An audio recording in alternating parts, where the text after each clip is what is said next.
Hey, friends, welcome back to season 6 of Shop Talk. This is where we talk about all things related to health and well-being for people who live and work cross-culturally. Glad you're here. Welcome back to Shop Talk. Who do we have on today, Brandi? Okay, today we're going to talk to Diogo Militão, who's a clinical therapist originally from Brazil, with over 2 decades of experience in cross-cultural work with member care. He has served in West Africa, Central Asia, and Southeast Asia, and currently lives in Spain with his wife, Débora. Diogo previously served on the clinical team at the Well International in Thailand. He's passionate about equipping Latin American cross-cultural workers and emerging sending churches with the tools and language needed for effective member care. He's currently helping establish CIMA in Málaga, a member care center dedicated to supporting Latin American workers. Diogo holds formal training in clinical therapy and pastoral counseling from Brazil and a master's degree in member care from All Nations University in the UK. Wait, you Thanks live for in having Spain? me. I do live in Spain. No way. Stop Where? it. I know, right? I think 5 minutes away from you. Stop it, you two. If you actually live here. That's true.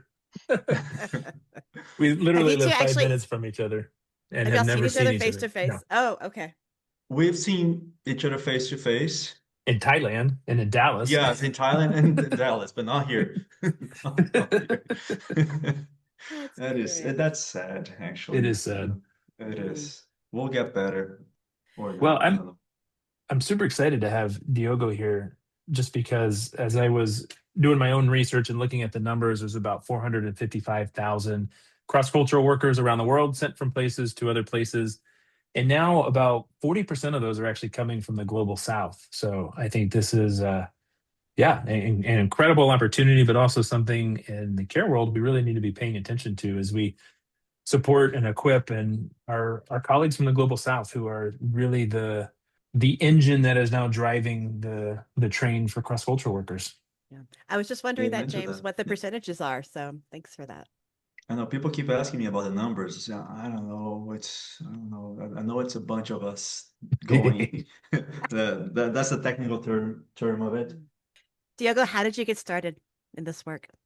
Well, about 22 years ago, I went to Senegal, which was supposed to be my gap year, and it turned out that I stayed there for 4 years, in this tiny village, no electricity, no water, no running water, and the south in a place called Kedougou.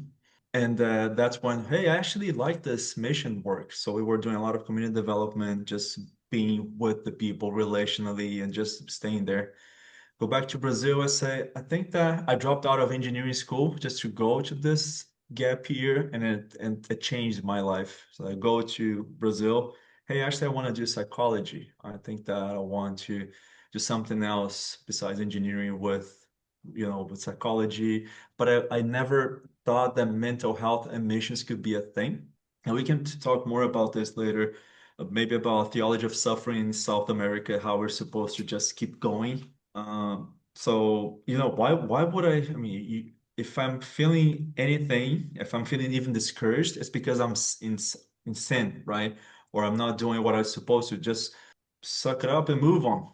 So mental health and missions was not a thing. So anyway, long story short, I'll go to Kyrgyzstan as a psychologist now.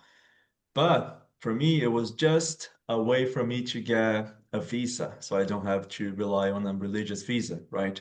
I go to Kyrgyzstan, stay there, working with the church. Of course, we started working with missionary kids, and one day, a couple of years later, one of the kids went to sleep and never woke up. Died of SAD, sudden adult death. He was 16. Wow. And that's where it flipped a little switch. Maybe, hey, look, I actually have I have resources to help this family and the kids. But then I think the bigger switch that flipped was, oh, missionaries actually need this. It seems so odd to say it like this, but yes, I had no idea that mental health and missions could be together. So that was about, I don't know, 10 years ago when I started this journey of figuring that out, reading everything I could, studying, getting in touch with people, and seeing what is this? So that's the short answer to it. That's how I started. Mm. I imagine once you started looking at like when the light bulb went off in your head, it just like really went off. Like, oh my gosh, yes, yes, cross cultural workers really need this because it's Yeah. yeah. There's the idea that we have it together, and then there's the reality that Mhm. man, it's hard. It actually it was overwhelming. So where do I even start? Who is doing this? Why didn't everyone, no one told me before, right? Even in between those, I was going to short trips to the Middle East, so Haiti, translating for medical teams, disaster relief, all those. And I've never been debriefed. No one, I just kept going, right? Carrying all that stuff, no idea. We landed on the field like married with 11 months, not even a year. So we left from northeast of Brazil. It's a place that's always warm. We're talking by the ocean. It's a place called Fortaleza. It's always warm. We're talking, I don't know, Celsius. Okay, so between 28, 27, 30, 29 Celsius the whole year. So it's really comfortable. So and then we land in Kyrgyzstan in January. That was my first time seeing snow. I said, what's going on? Oh my gosh. We And lived how in do you, we lived in Central Asia, and I hear that. yeah, how, what am I doing here? And who is caring for us? And all that. So it was a little bit overwhelming when that light bulb went off. Say, okay, where do I even start? And actually, how do I navigate the grief, the bitterness that I had towards people that sent me before? Mm. Why did you allow me to leave like that? What about preparation? Why? So it was interesting, I would say.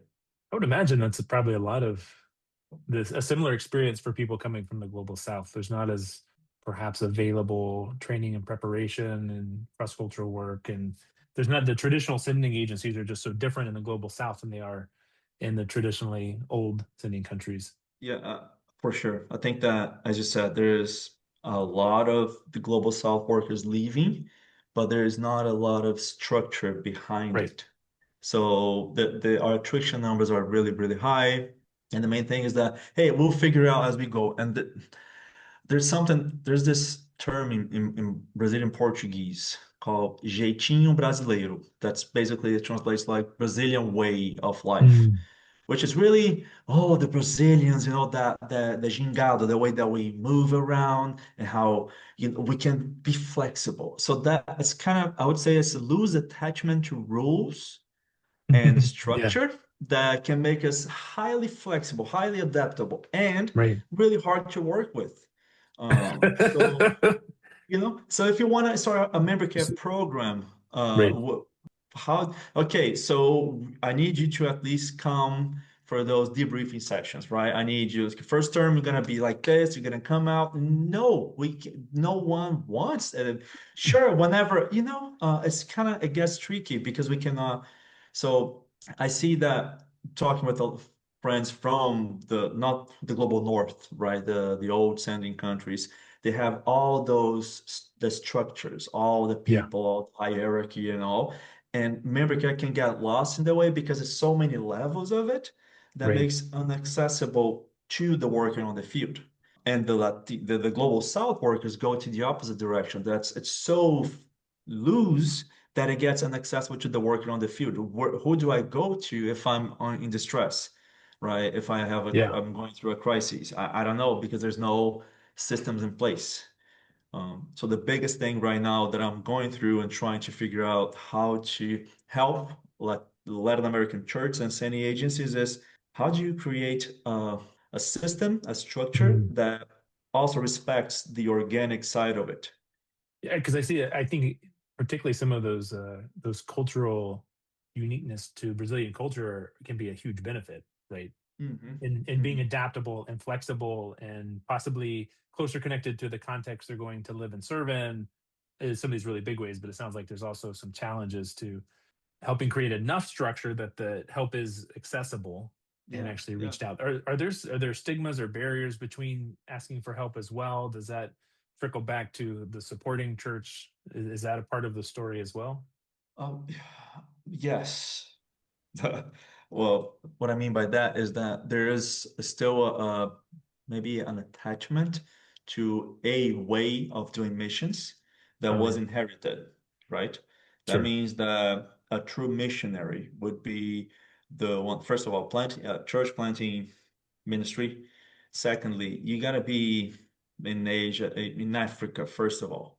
So I would talk about Brazil specifically. The Brazilian mission movement is quite young, Mm, right? We're talking in the 80s is when it was defined in a congress in São Paulo that the Brazil will no longer will start being a sending church. So it's right now. And that time, the focus, we always talked about the 1040 window, specifically the Middle East and North Africa, right there. So everyone's there. That's a good place for you to be. For a long time, it was easier for us to do support praising just because I was in Senegal, kind of planting a church in this tiny village, the classic mission experience, right? I would literally eat with my check. hands. I checked all the boxes with that, right? I Yeah, we had call it Mele the sexy missionary I was experience. so sexy back then. So now I'm in Spain, but we don't talk about that. But and I had hair as well. So you can't see, but I had hair, and then in this village, and I had malaria 6 times, 18 kidney Wow. stones, chased by Whew. hippopotamus, the whole thing. So yeah, I spoke dialect. So and then you go into Kyrgyzstan. We don't know where that is. It Yeah, looks hard. we don't know where You that go. is. I know because we did, and when we were saying Right? out, where is that? Can you show us in map? We had to learn Russian, the whole thing. Then Yeah. we go to Thailand. Thailand, oh, okay. I know it's hard, it's far, but what about those the beaches over there, right? What do we do with those? Don't go. And Don't then go. and then Spain. So the whole thing to say right now we live in a double negative. We're in Spain, Mm, we're in Europe, and we're doing member care ministry. So we're not right. planting a church, we're not, and that makes it harder for the church to actually understand that the need for preventative care. Some of the biggest agencies in Brazil, they have no, we have a member care structure, but if you go and check and talk with them, it's all about intervention.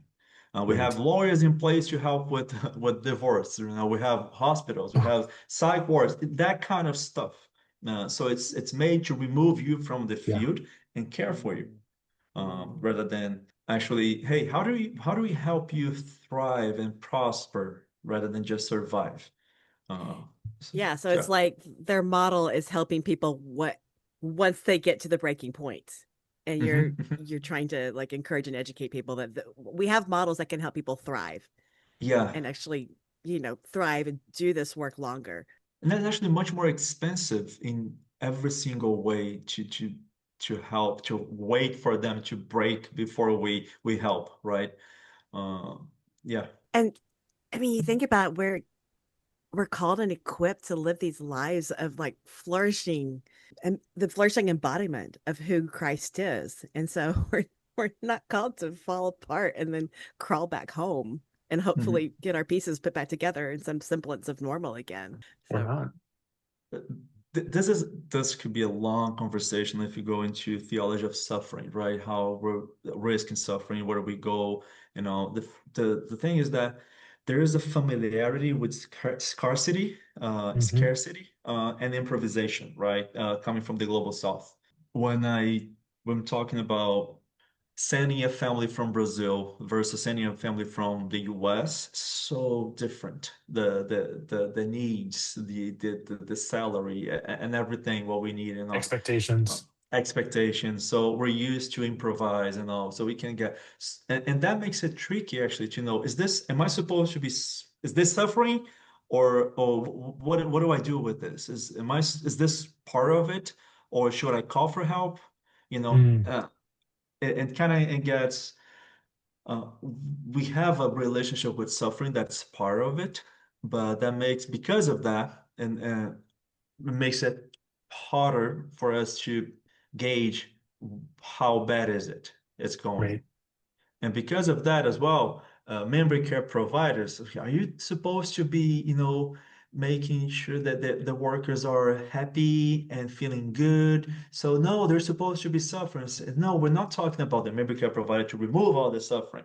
It's different. But I think that all that is we're still I think that ongoing translation of all of that, Mm. literally on yeah, translating that. How do we say about these things and change the things on the workers as well? So I'm supposed to be here, right? Like I did my whole, like more than half of my ministry. I'm like, oh yeah, I'm supposed to just be here, right? My wife's is depressed. I'm feeling miserable. But hey, we're supposed to be here. This is part of it, right? Right. I would imagine there's also not as many markers for how other people are doing because they might be in a team with people from different countries, other expatriates, or isolated and on their own, so they don't even have like markers to compare. Like, okay, everybody that's in my situation is in a similar place because their situation is so different. So if they're connected to a team of, I don't know, people from Europe or from North America, they still don't have probably good markers for how they're doing because their context is so different. And also when they are in multicultural teams, Mm, usually the dominant culture is American, right? right. And we English. just assume, first of all, that one, they know better. They know how to do it. They're supposed to. So we just, or two, it's so, I mean, they're far ahead of us that what is expected of them is not the same Mm, for us. So we don't even use as a comparison point. I don't know if gotcha. I'm Yeah. making sense, Yeah. but Yeah. Yeah. you know. No, it does. It does make I'd like to sense. And apologize on behalf of all of the Global North Church. right. Can you say that again? Yeah. No, yeah, but I do have wild stories happening to me with those interactions that just happen. Not, I don't think that the people are not mean. They just don't know Yeah. better. They will do some of those, and Latinos will have we have a go-to approach of literally, hey, they know, so we just move on alongside, and then we just Yeah. keep reproducing whatever they want us to do rather Mm, than giving our own flavor to it. mm, And yeah, so power dynamics is it's a thing, right? Anyway. So how do you go about this work of like on the one hand, you're educating the sending organizations Hmm. in the global south, and also you're working to build resilience with the workers on the field. How do you go about this? Lots of traveling. How do I go about this? I think Oh, what I'm wondering is when you interact with workers from the global south, are they more receptive to this mhm, compared to like the mhm, sending organizations to the mhm. need for like paying attention to their mental emotional well-being? One thing that when we were in Thailand, we were serving at the well, this clinical team, and then seeing a lot of people. Barely we saw, I think we were there for 5 years. I was always busy. And I think I saw maybe five or six Brazilian families, honestly. And not because they were not there. It's just because the network, they just don't see that kind of, they don't have access to it. Either because mm, of the network or the financial side, or even, I mean, they have to pay from their own pocket because the organization doesn't even have a member care budget, anything, right? So oh, sorry, okay, we need to do something for our people. At that time, I was talking with a couple from Brazil, colleagues. They were in the Middle East somewhere, and they were about to get to separate, to get a divorce. And I said, why didn't you talk about this before? They were literally right now just waiting for the kids to leave to university so they can separate. And they said, we did maybe 5 years ago talk with our pastors, and they said, basically, you guys should be praying more. Come here, and then we'll treat you. And coming back to Brazil for that, it will be you're gonna be tagged or like, oh, mm, they're not the failed missionary. So you go and you get demoted, and you go back and they say, why would I do that? We have a good yeah. ministry. It's just so they say, well, suck it up and stay. They did try to look for help in English because Mm, and didn't work out just because of the approach. And we can talk more about the differences between memory care from the US or and then in Brazil, for instance, but it just didn't work out. And Yeah. that's where I say, okay, I cannot, we need to be closer to South America, but not in Brazil because of some of those stigmas. So we can build bridges. We can be that. I think that there's two sides of this that we need to work on both sides of that bridge. Mm. We need to be that bridge. So going to the worker, hey, you need to call for help. It's okay. We gotta find ways, rhythms, so places where you can be vulnerable, where you can actually normalize some of those struggles because it really helps the community. You're not just supposed to be surviving, right? Mm. And on the other side, how do we care for our wounded soldiers back in Brazil? And it's not only about treatment or intervention, it's about prevention. So what am I doing? I'm trying to visit the field. We've been to Senegal. We met about 45 Brazilian workers. We just came back from Jordan. We met another 38 Brazilians. I'm not even talking the whole South Mm. America. Imagine that. And then going to Brazil with the mission conferences and trying to also translate resources and try, hey, why don't we write our own? So trying to be all over the place at the same time, which can be a little bit overwhelming, but that's what we're trying to do. Right now, I'm the member care director of our agency called CEPAL Brazil. And we have about 160 missionaries and trying to set a good pattern with that and trying to be intentional.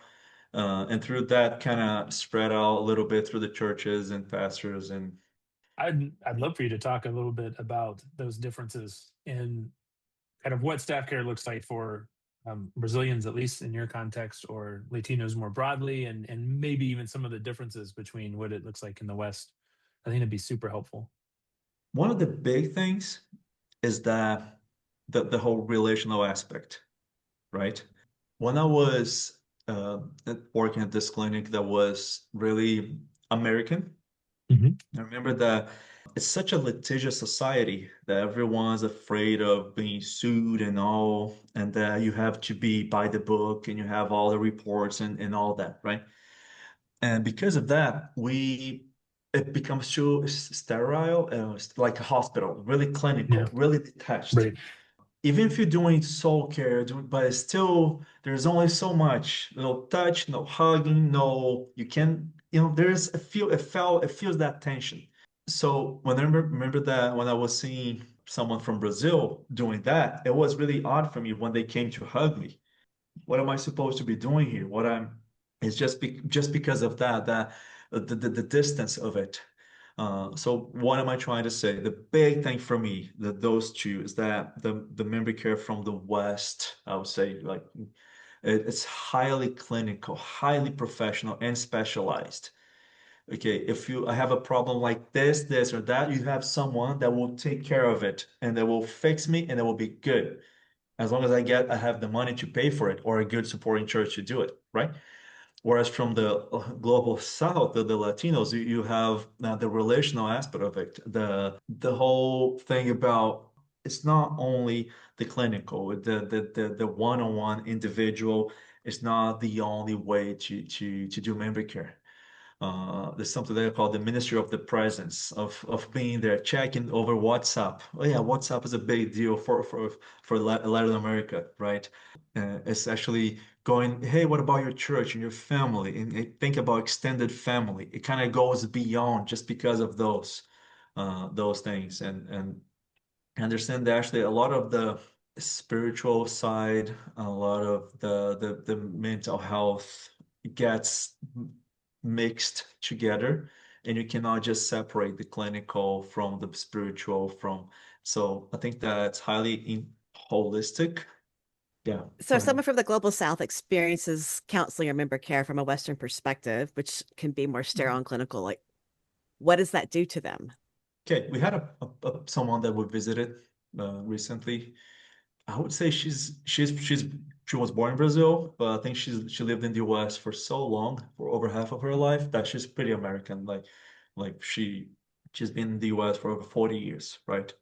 And she said, Yo, I went to this memory care place, and even though I had to do it in English. And then she talks about that. I felt like I was going to every day. Everyone was so nice to me, but I felt like I was going to a place. Okay, I think I'm gonna phrase this better. I just came back from the US. You go and then there's the tipping culture, right? Mm. You go to restaurants. It was honestly shocking to me. It was only my second time in the US, and it was shocking to me how much, and it was bothering me actually. Sometimes I was having good conversation, and the person kept coming back nonstop. Why? Because they need to earn that the tip, right? Yeah. And that's more or less what she said. Everyone's so nice, but it felt distant. It felt Mm. like it was just an exchange. So it's like if I start being emotional, right on cue, the provider that was taking care of her would, oh, okay, here's a tissue box, here's this thing. It didn't feel organic. That's what she said. I don't know if I don't know if I'm Yeah. explaining, but all these things come to mind. So I think that's why it gets so tricky. It goes back to what I said before about the Brazilian way. For instance, it's really Latino, we're loud and spacious, and then yeah, all that, and the whole organic. And right now, I think the biggest challenge is how do we create a system that honors and invites the organic rather Mm. than one over the other. Yeah. So.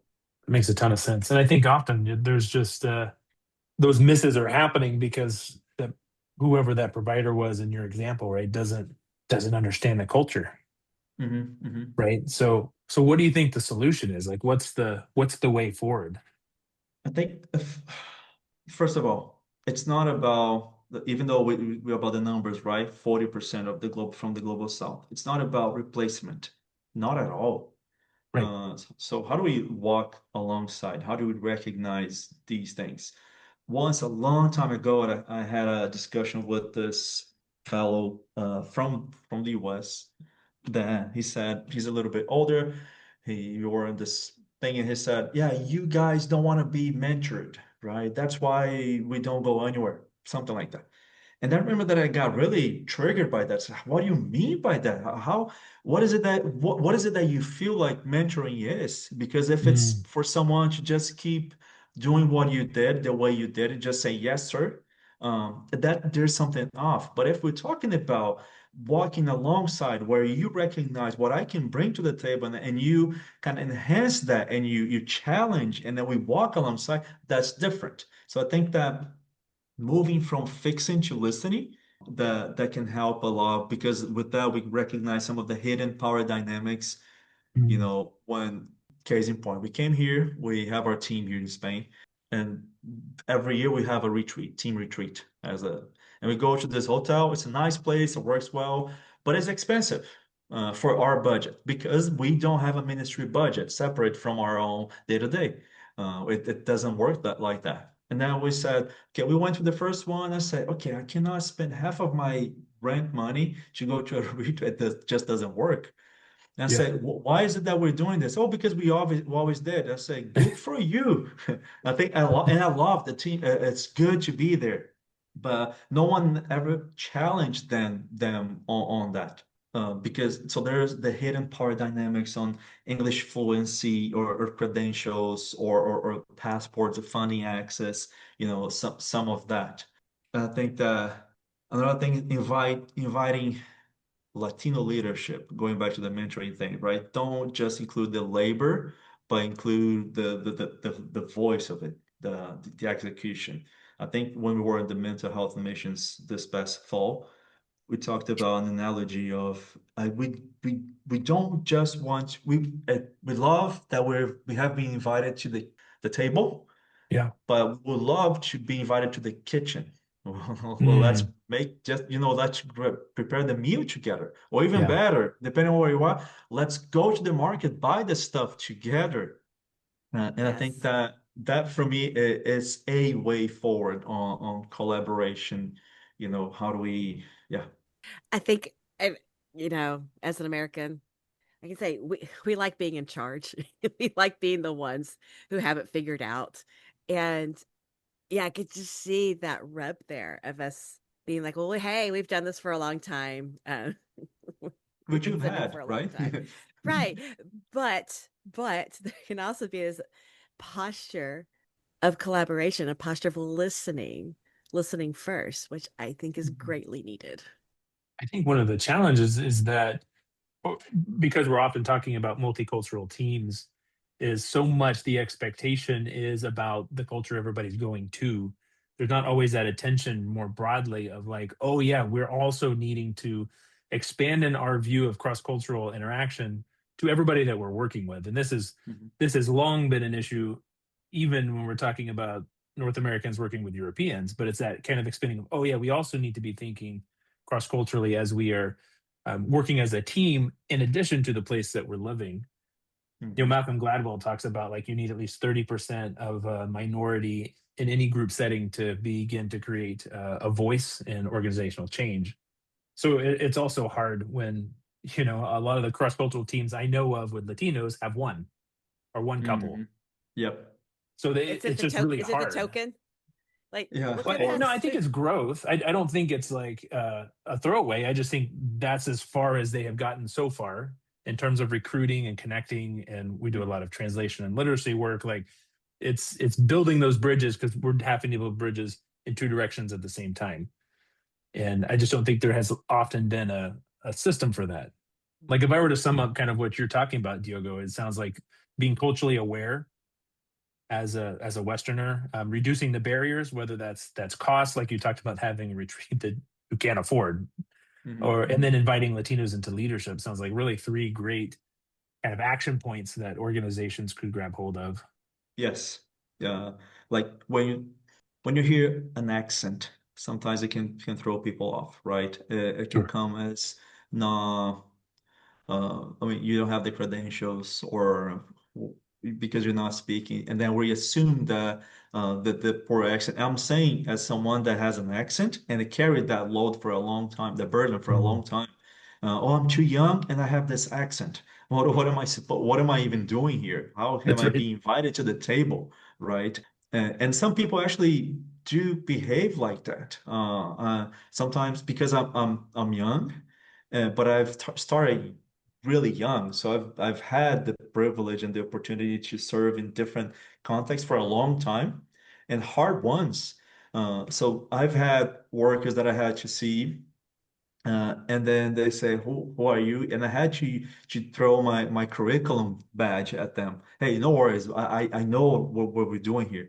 Let's Yeah. just invite the Holy Spirit to help us. But dude, I need you to disarm so we can actually have a conversation and engage Mhm. with that. And I've Right. had that both with Latinos and non-Latinos, right? So I think that reducing some of those barriers. Understand when we talk about inviting Latinos for leadership, it's not like, oh yeah, because not for the token, right, Brandy? But okay, who's out there and why don't we consider it them for this position? Why does it have to automatically be an American, for instance, right? Sure. Yeah. Well, a lot of times there's Americans or the Westerns are choosing people for leadership, so they're just reflexively looking at other Americans or other Westerners too. So it takes intentionality to do that. Yeah, and then the network as well, right? It will be the same. So, okay, I'm gonna look for someone to be on a board. Oh, I'm gonna look back home. Where's home? Oh, Sure. I think it's natural, and it takes intentionality and takes someone challenging you as well a little bit. And I think that from our side, I would say as a Latino, to understand that's a growth process for all of us. I have colleagues that are just bitter and jaded and say, no, it's not even worth a try. Just let them do Mhm. their thing, and they create separation.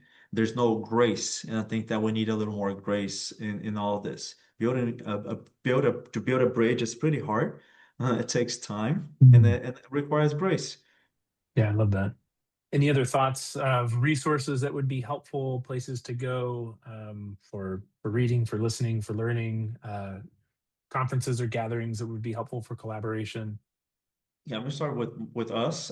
We are starting something called CIMA, Cuidado Integral Málaga, which is a place for Latinos, from Latinos for Latinos, to do that, debriefing, coaching, walking alongside. Yeah, but we do that online and face to face. People come over here, we can visit, and we've been doing a lot of consulting for Western organizations that have been receiving Latinos on their teams, right? And I love that intentionality. Hey, Diogo, we heard about you guys, and we have 10 Brazilians on our pipeline to come. We want to see just to see how what's the best way that we can support them. How do we do this well? And I love this. So it's basically That's amazing. Do you it get a is lot of amazing. that? Some it's Okay. coming. Yeah. I am really vocal or whatever I am about this, about being a Latino, let's do this, and really, I'm really kind of trying to hold myself back a little bit here. But yes, in general, I'm really passionate. So people see and hear, and then, hey, we've heard of it. We want to do that properly, and I love that. So with CIMA, we've been doing a little bit of both, engage with organizations, they're ascending, and also with the workers. So a little bit of what we talked, Brandy, with when your question on how do we do that? How do we change some of those on the field and actually on the ascending side? And I think that that's helpful. There is a big group in Brazil called Sim Brasil, which is it stands for Cuidado Integral Missionário, that's doing a really amazing job on for TCKs and TCK Mm. reentry, and that's new. We just had the Brazilian Mission Conference that happens every 3 years, the biggest in South America. It happened this past fall. And it was the first time that memory care had a little bit of a front, to actually Mm. speak a little bit, and we love that. It's just kind of slowly growing. It's being a little more normalized, and I love it. What was that So, called? right, CBM, CBM, uh, Congresso Oh, Brasileiro de yeah. Missão. A Brazilian Yeah, colleague I meet with regularly who went to that. So you went to that. Yeah. yeah. So, there's a lot of conversations on stop translating, not stop, as long translating, but also writing and creating our own content. There was someone just really launched the foundations of biblical foundations of memory care, all in Mm. Portuguese. Wow. So I'll send those to you guys later. But there are a little some things happening. There's a network of houses in Brazil. I know a lot about Brazil just because, but You I'm know, gonna improve with that makes sense. oh yeah. Yeah. But I want to add to that in South America. But I've seen there's a network of houses in Brazil for missionary care, Mm. where they just can come back and stay for a little bit.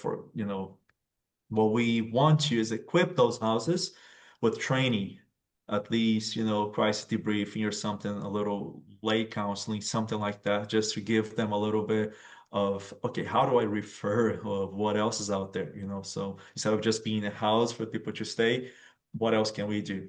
Uh, Yeah. and likewise, we've been seeing more of that here in Europe. It's Sorry, just exciting to hear just what's happening in the global south and your work to just like you said, educate the sending organizations, support the workers, and just to hear how things are growing and moving. It's really neat. Amen, amen. And it is exciting. It's happening. There's a movement happening, and I love that we're part of this. And I think that there are a lot of good collaborative movement with it, and with a lot of humility and trying to how do we grow together? How do we again, it's not about replacement, right? Not at all. When I say about the US, you've been doing this Mm. for so long, you have so many systems, so many things, it's almost overwhelming. Where do we start? How do Yeah. we copy that and then put our flavor? And I love that it's happening. And I'm all for it. And I That's really awesome. I hope Western American side of this can hear it's not about replacement. It is about collaboration. I think there's a sense of protectiveness sometimes of like feeling like, oh, we're not gonna have a place anymore. And it's like it's not even what Mhm. it's about, but it's about learning from each other and working together too. So Yeah, nobody showing up as the expert right Mhm. now, right? It's a little more, it's deeply collaborative. The future Yes. of mission is not Western or global South. It's that. And how do we do that together for the kingdom, right? Yeah. And yeah, I love it. Well, great. Thanks so much for being on here. We'll be back in June, so we need to take you on some of our favorite river hikes. That's our favorite summertime activity. Will be actually quite nice. We hopefully will be here as well. Yeah, that's the plan so far. Okay, good. Diogo, it's really nice to meet you. Enjoy the Likewise. conversation. Thanks for having me. Yeah, I hope it was helpful and clear-ish. It was great. Very.